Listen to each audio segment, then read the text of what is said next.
To whoever may need this nugget of encouragement, things will be alright, so quit your worry. I get it. Hello, good morning mga Dog World. Another day uli para i-train natin si Bordags bike training. So tingnan natin sa labas. Follow me. Good morning mga Dog World. I-train uli natin si Bordags sa pagkagat. Dito sa ating improvised na kagat. Kaya stay. Up. Wait. Stay. Wait. Wow. Wait. Wait.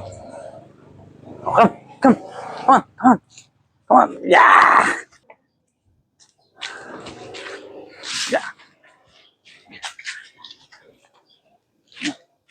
And si Bordags, ating 8 months old male Cane Corso. Yan. Yeah. Ang bigat. Siguro mga almost 40 kilos na siguro to. Dahil nung last time ay nasa 35 ito. Yeah. Yan. Go. Come on. So maganda na palagi silang ginaganyan kasi kailangan nila ng stimulation. Dahil pag wala silang ginagawa, everyday, nabobor sila at nagiging destructive. At i-stimulate din yan ang kanilang brain.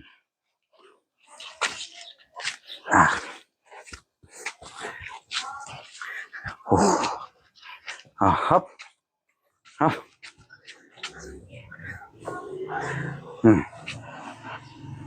Mana? Mana? Wait. Ups. Sit. Sit. Good boy. Good boy. Wait. Wait. Wait. Come on.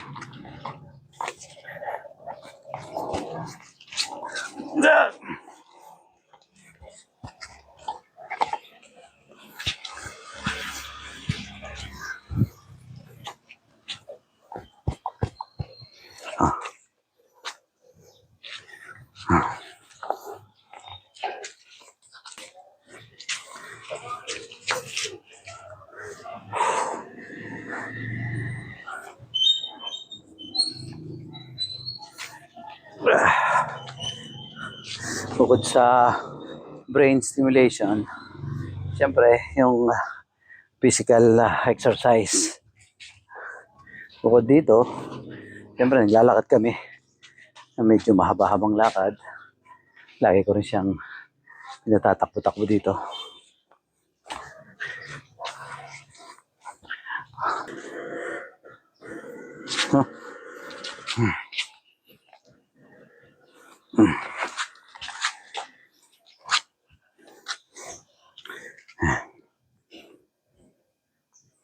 Hops. Wait. Wait. Wait. Natin ang kanyang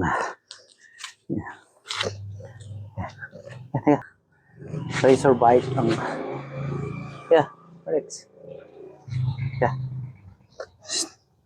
Oh.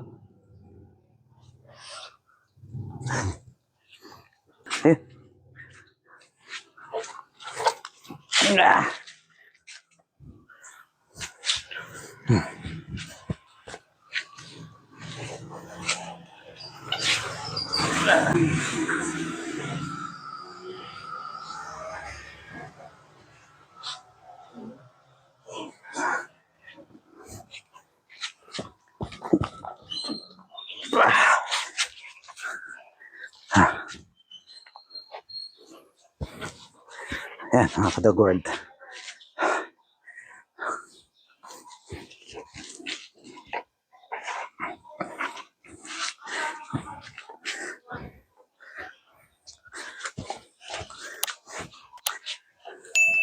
Ganda to kasi tela cotton. Ah, malambot siya dun sa ngipin nila. Oh. Oh. Oh.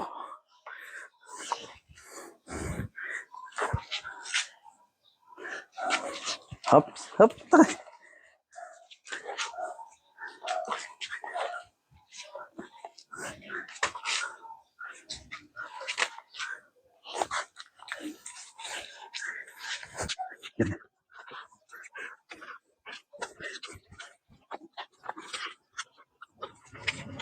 Yeah.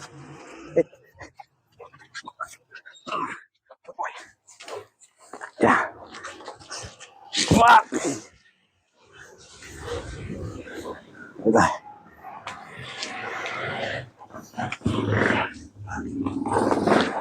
Good boy.